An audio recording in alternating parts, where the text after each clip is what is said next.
the Series S looks like a...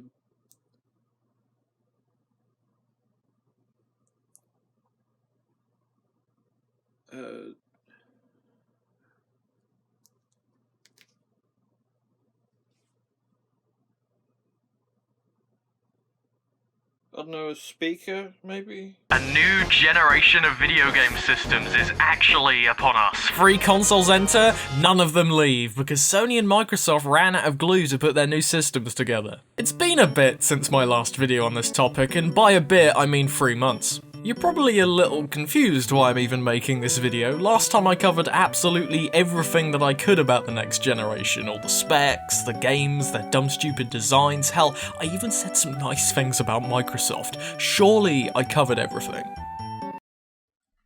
A lot can happen in 3 months. I don't know why I thought it was a good idea to release a video about the next generation before all the beans had been spilled, because I essentially guaranteed it would be outdated within seconds of me uploading it. And what do you know? Microsoft delayed Halo Infinite a few hours before the video even came out, so this entire section of the video was completely ruined, and I basically wasted 4 weeks of my life. So what are you even doing, you dumb fucking caveman? What are you even doing? Let's make another one. In my last video I mentioned offhandedly how it was rumoured that Microsoft was working on a budget version of the Xbox Series X. I mean, all the signs were pointing to it. Not only was it mentioned on the side of a controller box, referenced by Phil Spencer in an interview, and basically guaranteed considering Microsoft's strategy last generation, the fucking name of the new Xbox gave it away. No sane company calls a new console this, unless they've got something to hide. Or they're just stupid. And something to hide they did, introducing the new Xbox. No, not that one that looks like a fridge, this one that looks like a McDonald's drive-thru speaker. Less powerful in basically every way, to the point that backwards compatibility runs the Xbox One S versions of games instead of the One X version. And yes, that is incredibly confusing, and no, I don't have an explanation for it. 500 gigabytes of storage, which is actually 364 gigabytes when you take into account the operating system, which is what, 2 Call of Duty games? Disk drive? Who needs one? 4K? Never heard of it. This bad boy is the smallest Xbox ever. And it's £250. This is an interesting strategy, to say the least. It's a really weird decision to launch a console with a less powerful, cheaper alternative right alongside it. But at the same time, it's kind of good. Like, for £250, you're getting a console that can run every next-gen Xbox Series X game, just with a couple of downsides, many of which aren't even an issue for most people. Like, if you're buying a Series S, you're not gonna have a 4K TV, so the only thing you're really missing out on is storage. And hey, if you need some more, you can sell a kidney and get an expansion card. Like, for crying out loud, this thing can do ray tracing. My PC can't even do that, and it cost £1,000. This is a perfect compromise for anyone who doesn't care about having the highest end gaming system, but still wants to play the new Assassin's Creed when it comes out. It's a really smart move. A smart move that won't have any effect for several years until the last gen versions of games stop releasing, so why they chose to release this now is beyond me, but a smart move all the same. This could easily be Microsoft's golden ticket, as long as they keep up the pressure and release some competitive exclusives. Some exclusives. A 2-year-old Tetris game with a new multiplayer game mode, then they'll easily win the next generation. Just like that.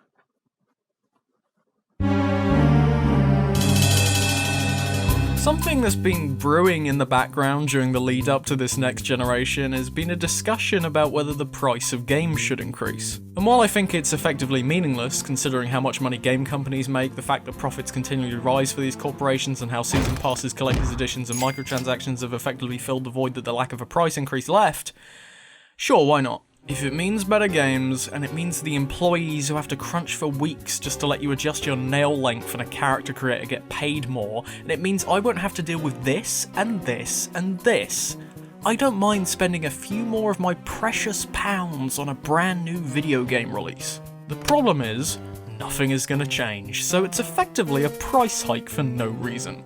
And fine, £10 more for a video game won't hurt. I can just wait for a sale and... Sony, what the fuck? This is a £20 price hike when America got a $10 price hike. And let's quickly pop that in the calculator, bing bang bop, and well, would you look at that? I have to spend $20 more for the same fucking game. Miles Morales, $50 in the US, £50 in the UK, even more if you want the PS5 version. The same thing with Sackboy, $60 in the US, £60 in the UK. Like what? What the fuck? I was kind of interested in Demon's Souls leading up to the PS5 launch. The visual style looked really nice, the world looked rich and inviting, the combat looked hard, but I'm not gonna spend the equivalent to $90 fucking on a game I was on the fence about. Did they really think this was a good idea? Yeah, they probably did. Of course, Activision swooped in to try and make some more money. £65 for Call of Duty Too Many Subtitles. Meanwhile, the PS4 version, with a free PS5 version included, is £55. Alright. Stop the presses! Activision are actually charging £10 more if you want to upgrade your PS4 version to a PS5 version. Why? And the thing is, people will pay for this shit. If people are dumb enough to buy the super duper deluxe edition that has a whole one exclusive costume included, they're dumb enough to get ripped off for the standard edition. I just find it really ironic that while Microsoft is trying to make games as cheap as possible to play, Sony is busy trying to make games as expensive as possible to play. Speaking of which, I think everyone saw this coming from a mile away. In a year where toilet roll frequently runs out of stock, it's pretty likely that Sony's new plastic box is going to run into some issues. Hell, the Switch wasn't properly stocked until a year after it came out, and that's using hardware from 10 years ago. So how well do you think Fridge over here is going to do? Both Sony and Microsoft tried to lessen the impact. Sony by creating a pre-order service that evaluated how worthy of a PS5 you were based on your achievement progress in Ape Escape 2, and Microsoft by launching a brand new Xbox with no games. But it achieved nothing. Their attempts were in vain, because no one could have predicted this. Oh no! What are we to do? Scalpers, also known as the fellas who think reselling shoes for a living is a business model, caught wind of how limited the stock was for the PS5 and Xbox, and they went ham. And egg. And maybe some chips on the side for this guy. No one had any stock left, it was all gone, except the Series S, there are a bunch of those to go around. Every single time that anywhere announced a restock, boom, site crash, big ass loading screen, sorry, this item is out of stock. Even if you followed one of those deal alert accounts, turned on notifications and guarded your phone with your life, you had what, a 1 in a million chance of getting one? Which is better than the 1 in a billion chance of getting one you had without one, but still not great. A lot of this wasn't helped by the weird messaging about pre-orders and when they'll go live. Sony said in advance that they'd make sure to officially announce pre-orders well before they went live. Then they announced the PS5 release date and price, without saying when pre-orders will go live, before clarifying in a tweet that they'd go live the following day. They then went live 2 hours later.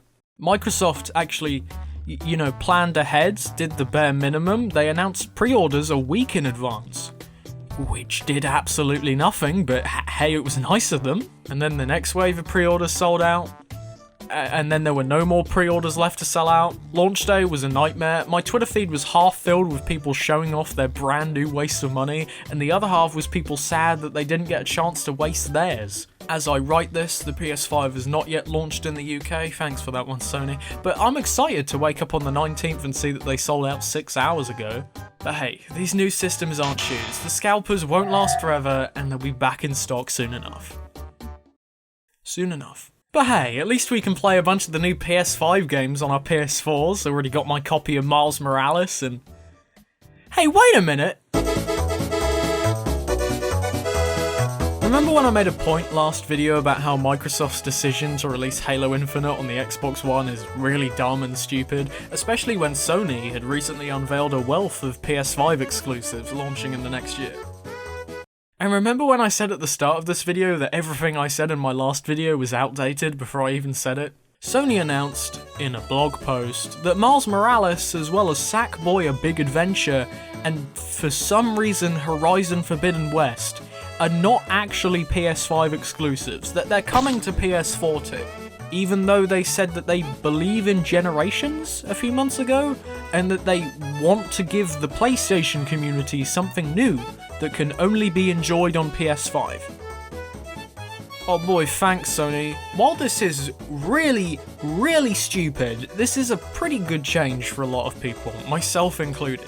PS5s are hard to get. You gotta be a level 5 Dark Mage to even have a chance of nabbing one of these bad boys. So putting out some last gen versions of these games is a pretty welcome choice in my book. And hell yeah, if you get the PS4 version, it automatically upgrades to the PS5 version on the new system. Quick guys, come look, Sony are doing the bare minimum. Another thing that Microsoft managed to force Sony to do is actually put some form of backwards compatibility in their system, which is again, the bare minimum, but we were so far below the bare minimum last generation that I'm happy we've actually made some progress. Unlike Xbox, where you can play basically any game released on any of their systems before, Sony lets you play PS4 games. How nice of them. But don't worry guys, Sony also introduced a revolutionary new system, which Microsoft were already doing, called Game Boost. Game Boost. That's brilliant! Now your games look better, load faster, and have higher frame rates, unless the game has a frame rate cap built in. Yeah, fuck you, Bloodborne fans. Sony, you own the rights to this game. You can patch that shit out. Why don't you? Oh, I see. Microsoft figured this shit out years ago. Meanwhile, Sony are in the corner bashing together Duplo bricks. But, this is cool. So, A-? So, yeah, that's about everything I wanted to cover in this video. It's a little bit shorter than the last one, but I think I like this approach a little bit more. So, expect another one of these in about 2 weeks, and I am whispering to you. I am whispering. Whisper. Microsoft bought Bethesda. Come on, do you honestly expect me to believe that? A deadly plague would sooner take over the world than Microsoft bought Bethesda. Microsoft has made it very clear in recent years that they want to increase their output of exclusive games. They are well aware that that's the big area they're losing into Sony. Funnily enough, people buy game consoles to play games, and while Game Pass is cool, Uncharted 4 is really cool. So, in the last few years, Microsoft has started buying up smaller studios like Ninja Theory, Compulsion Games, Inexile, Obsidian, Double Fine, some studios I thought they owned already but somehow didn't, adding their properties and talent to their creative pool. And then there's The Initiative, created by Microsoft in 2018 to be the world's first quadruple A game studio, also known as a AAA studio with a lazy marketing gimmick attached. With these acquisitions, Microsoft has the potential to actually release some video games, maybe even some good ones. But just to make sure, Microsoft also bought one of the largest third-party publishers in the industry. Just for good measure. When I first saw this announcement, I was dumbfounded. I didn't know what to do. It took a bit for me to even process what I was seeing. Microsoft bought Bethesda. Microsoft now have the exclusive rights to Fallout, to Elder Scrolls, to Doom. Microsoft now owns Todd Howard. This doesn't happen often. Actually, I don't think it's ever happened before. You don't just buy a company that has produced some of the most iconic games of the last few generations and make them exclusive to your platform. No way. I'm pretty sure that's illegal, actually. And still, Microsoft did it. Because they can. This is their final move, their big middle finger to Sony, and as scummy, anti-consumer, and unbelievably unnecessary as it is, this is easily the most excited I've been about these new consoles for a while. Microsoft actually has a chance to win at this race again, not just with services, but with systems too. They're not pulling punches, they're going all in on this new generation. And honestly, I'm just happy to see them be competitive again. It's been such a long time since Sony has actually had real, serious competition, and I kind of miss it. I want a reason to want an Xbox. I want there to actually be a debate over which system is better instead of the pointless, meaningless drivel that you see online. And I want Sony to have a reason to get their head out of their arse and address their shortcomings. With Game Pass, the cheaper system, and a wealth of first-party offerings, Xbox are in a place where they could dominate the next generation. They just need to play their cards right. Bethesda could be their golden ticket, the one more thing that makes the choice between these two systems an actually serious one. And I really hope that becomes the case. Oh, for fuck's sake!